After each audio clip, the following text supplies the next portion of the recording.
high waters of the Chemung River after a heavy rain yesterday.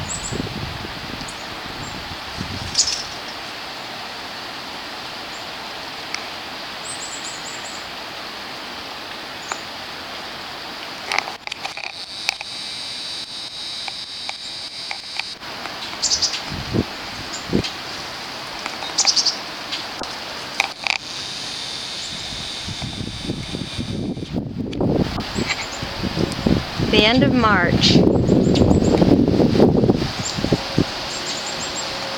Way down past that brush, I don't know if you can see it, is the Chemung River Bridge.